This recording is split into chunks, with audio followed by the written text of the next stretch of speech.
Hello guys, मैं Prince और आप लोगों को मैं जो घटनाएं बताने जा रहा हूँ वो सारे सच्ची घटना पे आधारित है। और ये ऐसे लोगों से कलेक्ट किया हुआ है जो घटना से डायरेक्टली कनेक्टेड है और इनडायरेक्टली कनेक्टेड है। लाइक उनको किसी रिश्तेदारों किसी आसपास के लोगों को ऐसे घटना में घटना था वो लोग कलेक्ट करके मुझे दे दिया और मैं आप लोगों को बताने जा रहा हूँ। अगर आप लोगों को पास भी ऐसे कोई घटना है तो हमें भेज सकते हैं। हमारा जीमेल इधर है, उधर जीमेल कर सकते हैं। तो मैं और देरी नहीं करना चाहता हूँ, सीधे घटना में चला जाता हूँ। तो हमें जो घटना भेजी है उसका नाम है हर्ष, वो राजस्थान का अजमेर में रहने वाला है। तो उसने जैसे लिखा है ऐसे ही मैं बता रहा हूँ उसकी भाषा में। तो ये घटना कुछ 2005 साल के थे। मेरे एक आंटी इधर उस घर पे पे लिया हुआ था। तो जिस घर को लिया है उस घर के देख के ऐसा लग रहा था घर के हालात कुछ अच्छे नहीं है। और पहले जो किराएदार थे वो ऐसे बहुत ही जल्दबाजी में घर छोड़ के गया है। तो जैसे भी वो मेरा आंटी ने उस घर पे रहने लग गए। तो उधर रहने के ये दूसरा दिन पे मेरा जो आंटी का जो बेटा था, मेरा कजिन, वो एक वॉशरूम पे नहा रहे थे। और पता नहीं क्यों लेकिन उस वॉशरूम में बहुत ही ज़्यादा अजीब सी फील हो रही थी। तब जब सर्दी का मौसम था उसको वो जितना ज़्यादा नहा रहे थे उसको तो ठंडी लगनी चाहिए था, लेकिन उसको जितना ज़्यादा नहा रहा था उतना ज़्यादा गर्मी लग रही थी। इसके थोड़े दिन बाद मेरा कजिन वॉशरूम से बाहर आ गए और देखा कि पूरे घर के जो तापमान था वो बहुत ही ठंडे है, लेकिन बस वॉशरूम का तापमान ही ज़्यादा गर्मी है। तो उसका अगला दिन भी वो जब नहा रहे थे तो ऐसे ही हालत हो रहा था, तो गुस्से में बाहर निकल आए। तो उसने जब उसका डेट भी देख लिया। उस दिन थे फ्राइडे और ये रात 11 बजे 36 मिनट में थी। तो मेरा कजिन उसे वॉशरूम में फिर से वापस नहीं गया नहाने के लिए। तो उसने देखा कि वो जब भी अगर 30 पे जाते हैं तो ऐसा ही गर्मी आने लगते।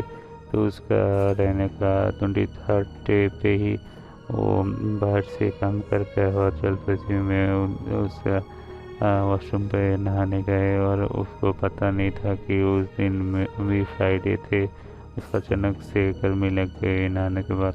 तापमान बहुत ही अजीब सी लगा, बहुत ज़्यादा गर्मी बढ़ने लग गई और ऐसा लगा कि उसको बहुत डर भी लगने लग गया था। अचानक से वो नहा के बाहर हुआ तो कुछ देर के लिए बहुत अच्छे थे, लेकिन उसका मोबाइल अचानक से बजने लगे। उसका मोबाइल बज रहे थे वॉशरूम पे। नहाने के वक्त गलती से वो मोबाइल वॉशरूम पे लेके गए और निकलने के बाद वॉशरूम से मोबाइल निकालना तो भूल ही गए। वो जब वो मोबाइल लेने गया तो तब देखा कि वॉशरूम के बीचों बीच रस्सी में एक लड़का लटक रहे हैं, फांसी देकर लटक रहे हैं। उससे बहुत ज़्यादा चीखने लगे और मेरा जो आंटी थे उसको बुलाने लगे और उसको लेके जब आया और फिर से वॉशरूम पे घुसा, लेकिन देखा कि अब कुछ भी नहीं है उधर। वॉशरूम बिल्कुल खाली थे। उसने अभी एक डेड बॉडी देखा, लेकिन अचानक से उधर कुछ भी नहीं है। उसने जो जमींदार थे उसको पूछा कि इधर कुछ है कि नहीं, लेकिन जमींदार ने कुछ नहीं बताया कि इधर कुछ भी नहीं है। लेकिन एक दिन कुछ देर के बाद आंटी ने भी उस जमींदार की जो बीवी थी उसको भी पूछा कि इधर कुछ है क्या, सच में बता दीजिए। उसने पूछा कि आंटी ने कि इधर ऐसा वॉशरूम का क्या प्रॉब्लम है, लेकिन उस दिन उसके बीवी ने भी नहीं बोला। लेकिन कुछ दिन के बाद उसका बीवी ने बता ही दिया कि इधर क्या हुआ था। उसने कहा कि हमारा जो पहले किराएदार था उसका एक बेटा था, वो अचानक से एक दिन डिप्रेशन में आके वॉशरूम पे जाके लटक गया। लेकिन उसने ये भी बताया कि वो लड़का ऐसा नहीं था। तो उसी के बाद पे जो मतलब मेरा आंटी जो किराए पे लिए घर, और मेरा कज़िन ऐसा देखा हुआ है।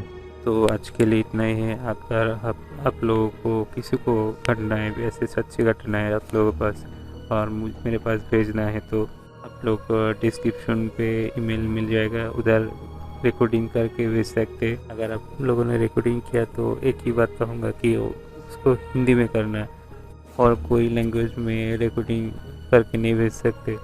मेरा मतलब ऑडियो रिकॉर्डिंग करके नहीं भेज सकते। और अगर आप लोगों को लिखना है तो किसी भी लैंग्वेज पे लिख सकते हैं। मैं गूगल ट्रांसलेट करके बाद में उसे ठीक कर सकते हो, कोई प्रॉब्लम नहीं है। लेकिन अगर आप लोगों ने ऑडियो रिकॉर्डिंग भेजा तो हिंदी पे ही भेजना होगा। तो ज़्यादा से ज़्यादा लाइक करना, सब्सक्राइब करना, शेयर करना। और आपका पास कुछ भी घटना है, सच्ची घटना है ऐसे, तो मेरे पास भेजना। Bye bye.